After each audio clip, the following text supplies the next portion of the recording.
नमस्कार दोस्तों, मैं श्याम सर। आज क्लास 10th का विज्ञान का कुछ महत्वपूर्ण प्रश्न को लेकर आए हैं, जो कि 2027 का बोर्ड का एग्ज़ाम के लिए काफ़ी महत्वपूर्ण है।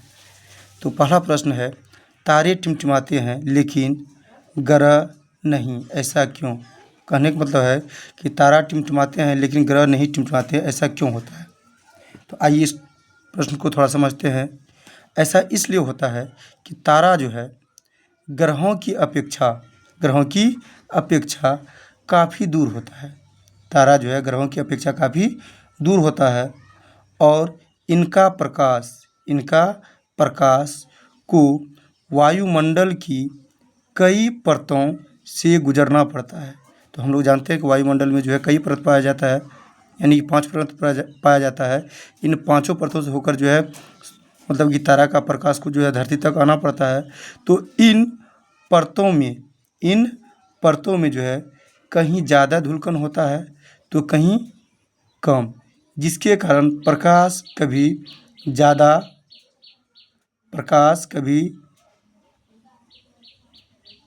थोड़ा यहाँ मिसप्रिंट हुआ है, प्रकाश कभी ज़्यादा तो कभी कम आता है।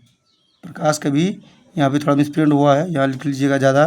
प्रकाश कभी ज़्यादा तो कभी कम आता है, जिसके कारण जो है तारा हम लोगों को टिमटिमाता हुआ नज़र आता है।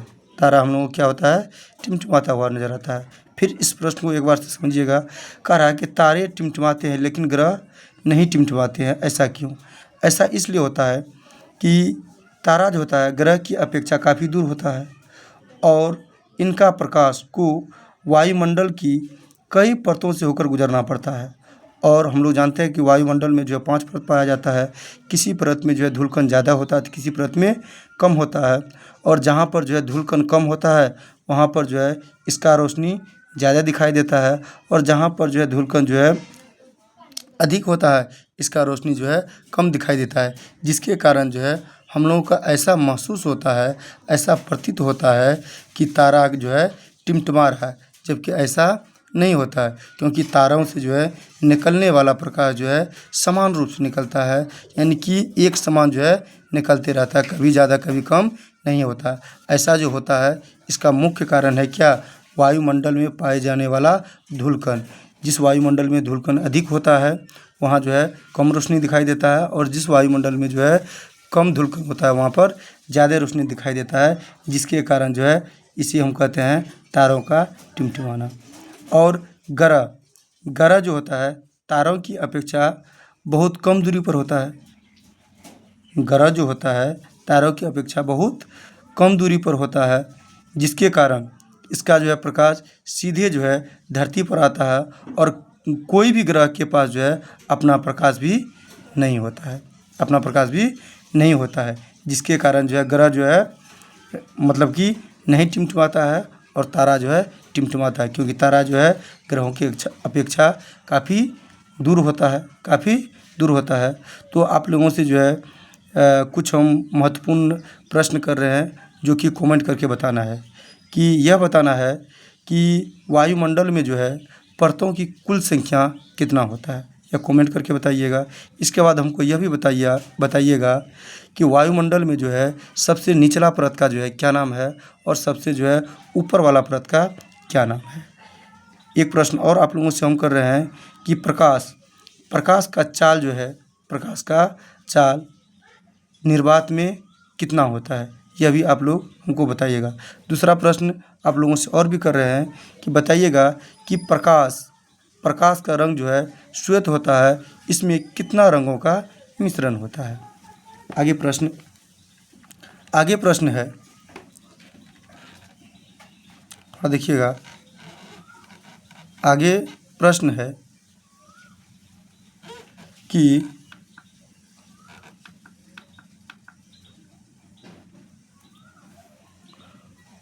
ऊर्जा का उत्तम स्रोत क्या है? तो ऊर्जा का उत्तम स्रोत वह होता है जो स्वच्छ हो, नवीकरणीय मतलब जिससे खर्च करने पर भी जो वह खर्च नहीं होता है, यानी कि घटता नहीं है, कमता नहीं है, इसके बाद जो है प्रदूषण मुक्त हो, यानी कि जलने पर जो है वह जो है मतलब कि प्रदूषण को नहीं फैलाए, उसे उत्तम ऊर्जा कहा जाता है या वह उत्तम ऊर्जा कहलाता है। जैसे सौर ऊर्जा, यानी कि सूर्य का जो है प्रकाश से जो है प्राप्त ऊर्जा, इसमें कोई भी तरह का प्रदूषण नहीं है। पवन ऊर्जा, यानी कि हवाओं के द्वारा जो ऊर्जा हम लोग प्राप्त करते हैं, इसमें कोई भी तरह का प्रदूषण नहीं है। जल ऊर्जा, यानी कि जल से जो हम लोग ऊर्जा प्राप्त करते हैं, इसमें भी जो कोई भी तरह का प्रदूषण नहीं होता है, इसीलिए इसे बोला जाता है क्या, उत्तम ऊर्जा स्रोत। यानी कि जिससे ऊर्जा प्राप्त हो लेकिन उससे कोई भी तरह का हानि ना हो, कोई भी तरह का प्रदूषण नहीं निकले, कोई भी तरह का जो है कोई भी तरह से पर्यावरण को दूषित नहीं करे, उसे ऊर्जा का उत्तम स्रोत कहा जाता है। ऊर्जा का उत्तम स्रोत कहा जाता है। आप लोग जो है कमेंट करके हमको यह बताइएगा कि ऐसा कौन सा ऊर्जा स्रोत है जिससे अधिक मात्रा में जो है कार्बन डाइऑक्साइड मतलब कि निकलता है और उससे जो है कौन सा रोग होता है, कौन सा रोग होता है। अगला प्रश्न है विद्युत विभवांतर से आप क्या समझते हैं। विद्युत मतलब करंट, विभवांतर मतलब करंट यानी कि धारा को एक जगह से दूसरी जगह जो ले जाता है। तो कह रहा है विद्युत विभवांतर से आप क्या समझते हैं। तो इसका आंसर होगा किसी आवेश को विद्युत क्षेत्र में एक जगह से दूसरे जगह लाना एवं ले जाना विभवांतर कहलाता है। फिर एक बार समझिएगा, क्वेश्चन कर रहा है विद्युत विभवांतर से आप क्या समझते हैं। किसी आवेश को, और हम लोग जानते हैं कि आवेश मुख्य रूप से दो प्रकार के होते हैं, धन आवेश और ऋण आवेश। किसी आवेश को विद्युत क्षेत्र में एक जगह से दूसरे जगह लाना एवं ले जाना विभवांतर कहलाता है। और इसे भी से सूचित किया जाता है। इसे किससे सूचित किया जाता है, भी से किया जाता है। और भी बराबर होता है W/Q, यानी कि W/Q अर्थात कार्य बट्टा आवेश। और विभवांतर का SI मात्रक वोल्ट होता है। विभवांतर का SI मात्रक वोल्ट होता है और यह जो है कौन राशि होता है, अदिश राशि होता है। तो इसका विद्युत विभवांतर का SI मात्रक क्या होता है, वोल्ट होता है। और आप लोगों से एक प्रश्न हम पूछ रहे हैं, आपको बताना है कि विद्युत धारा का SI मात्रक क्या होता है। इसके बाद आप लोगों को यह भी बताना है कि आवेश का SI मात्रक क्या होता है। धन्यवाद।